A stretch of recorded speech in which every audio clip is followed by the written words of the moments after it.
Escoffier, Prince of Chefs. During the Franco-Prussian War of 1870, the French officers in the besieged town of Metz knew that starvation faced them, so it came as a great surprise when one September evening their cook served them a dish of unrivalled tastiness. With his stomach uncomfortably stretched by a large helping of the most palatable meal he ever remembered tasting, a senior officer called the cook to the mess table. "An excellent dinner, Escoffier," he said. "What was it?" Pride shone in the cook's face as he replied, "The adjutant's charger, sir."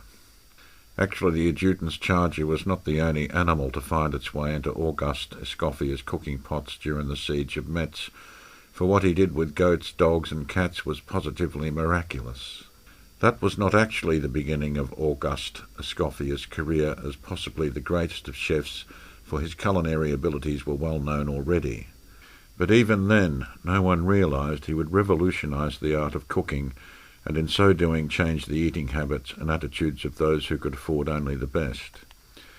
It was Escoffier, Prince of Chefs and Chef of Princes, who helped César Ritz give unequalled status to the chain of Ritz hotels and changed eating from gluttony into an Epicurean fantasy. Escoffier, personal friend of Edward VII, and the man who honoured the celebrated Australian soprano Nellie Melba with the Peche Melba, or Peach Melba, the son of a French blacksmith. Despite his ambition to be an artist, he was sent off at the age of 13 to wash dishes for an uncle who had opened a café in Nice. He was 19 when the owner of the restaurant Café du Petit Moulin Rouge visited Nice and was attracted by the youth's unusual interest in catering and cooking and hired him. The Petit Moulin Rouge was frequented by writers and artists whose idea of a good meal was a 12-course affair. The outbreak of the Franco-Prussian War in 1870 saw Escoffier posted to the headquarters of the Rhine army at Metz, which was soon to be beleaguered. Apart from the adjutant's charger, the chef did wonders with domestic animals and even found 100 ways of cooking and serving turnips. So great was his reputation that when the French at Metz surrendered, the enemy had the chef released from a prisoner's camp and put in charge of the kitchen at Wiesbaden, centre of the Franco Directorate. Paris was not the same when Escoffier returned. Defeat embittered the population and there were commune riots. However, when the Petit Moulin Rouge reopened, Escoffier was again appointed head chef. Among the regular clients was the Prince of Wales, later Edward VII, for whom Escoffier served a gastronomic symphony he called Nymphes d'Aurore. So delighted was the prince with the dish that he ordered another. Seated back comfortably in his seat, he asked the chef what the dish consisted of, and was horrified to learn that the ingredients were frog legs, cooked in cream, Moselle wine and paprika. At any rate, the prince became a frog legs enthusiast after that experience. Others to patronise the Petit Moulin Rouge were the American tycoons Commodore Vanderbilt and John Pierpont Morgan, while the local nobility frequented the café were led by the Duc de Mornay.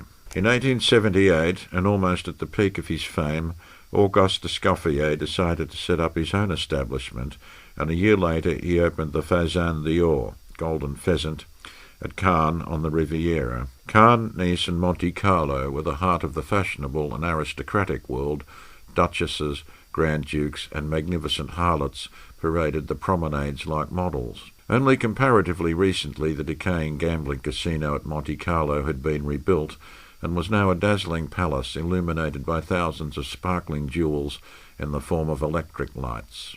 By 1879, when Escoffier moved to the Riviera, more than 300,000 tourists were pouring in each year, spending money by the millions of dollars. The fabulous resort reached the pinnacle of social status when the hotelier César Ritz opened the Grand Hotel at Monte Carlo. Ritz had tasted Escoffier's cooking at the Petit Moulin Rouge and had called him the greatest chef in the world. In 1883, Escoffier took over the kitchen of the Grand Hotel. It was the beginning of an extraordinary partnership. As the pair moved in the following years from London to Paris, Rome, Biarritz, and the Swiss and Italian lakes opening new hotels, fashionable society followed them. On menus prepared by Escoffier were scrawled the autographs of dozens of kings and emperors, while the Prince of Wales announced that he would patronise only hotels where Escoffier cooked. In 1889, Richard D'Oyley Carte, the Gilbert and Sullivan impresario, cajoled Ritz into taking over control of his Savoy Hotel in London. Escoffier, of course, came along with a squad of hand-picked cooks.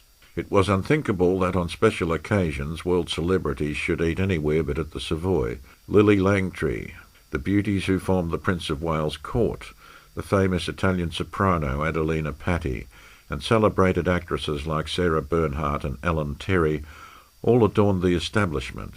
In fact, so enamoured was Escoffier of Nellie Melba's voice that after hearing her in an opera, he created the Peach Melba, served in a swan carved from ice and frosted with sugar.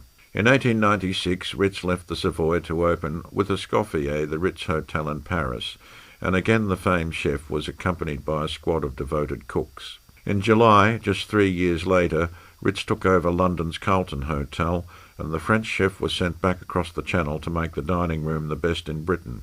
So well known and respected was Escoffier in London now that when he wanted to cross the street at the Haymarket, police held up traffic for him. The officer invariably received a sixpenny tip. Escoffier would cook only in copper utensils, would not use food kept in cold storage, and imported specific foods from particular places in Britain and on the continent. And when Baron Rothschild insisted on being served the green tips only of asparagus, Escoffier organised an entire factory in France to supply the new and now fashionable demand for asparagus tips.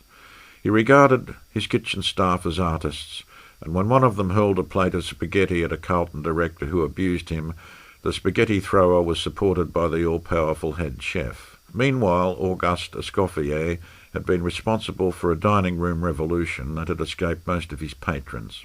For instance, menus were briefer and simpler than the enormous cards of former days, but the food was better and cooked with the most careful attention to detail. No longer were hotels equipped with massive, overheated kitchens where half-naked boilermen fed furnaces and cooks sweated over great iron cauldrons. Escoffier was not only the creator of new delicacies to rejuvenate jaded palates, but the pioneer of modern kitchen hygiene. Year after year, the greatest hotels in Europe and America tried to tempt him away from the Ritz, with salary offers that were enormous. Actually, in 1904, he left the Carlton temporarily to supervise the installation of the kitchens in the new 48,000-ton ships of the Hamburg-America shipping line. And to keep an instructor's eye on the team of cooks, Escoffier travelled on the ships during their maiden voyages. One of these trips, the Kaiser, who was a passenger, personally thanked Escoffier for comforts equal to my own palace. It seemed bizarre that the Ritz-Escoffier combination should have been attacked by certain moralists who said that by encouraging the habit of eating out they were breaking up family life. Others accused them of capitalising on useless luxuries, unaware that Escoffier saw to it that every scrap of unused food in the Carlton's kitchens automatically went to various charities. Each night an old horse-drawn van pulled up at one of the hotel's side doors and was quickly loaded with milk, meats and vegetables, and even delicacies like pheasant's wings. This particular van was owned by the Little Sisters of the Poor, whose work the great French chef had always admired. Actually, when the horse died of old age, the nuns could not afford another, so Escoffier bought a replacement out of his own pocket. During World War I, Escoffier organised French relief funds and handed out large sums to aid the widows and children of dead army cooks. But he was getting old now, and his kitchens no longer held the old-time attractions for him. All he wanted to do was to retire to Provence, the district of his birth. He was 73 when in 1919 he retired from the Carlton Hotel after the visiting French President Raymond Poincaré had invested him with the ribbon of the Legion of Honour. Not only was Auguste Escoffier the first cook in history to receive this honour, but in 1928 he was raised to the rank of officer of the Legion. At the time, Premier Edouard Herriot called the internationally famed chef as one of the finest ambassadors of French taste and tradition. After leaving London, Escoffier moved into the villa at Monte Carlo. There, chefs from all over the world would visit him. He wrote books on the culinary arts and visited cooking congresses in many parts of Europe. Auguste Escoffier, a true artist who expressed himself in the creation of masterpieces of food, died on February the 12th, 1935. He was 89 years old.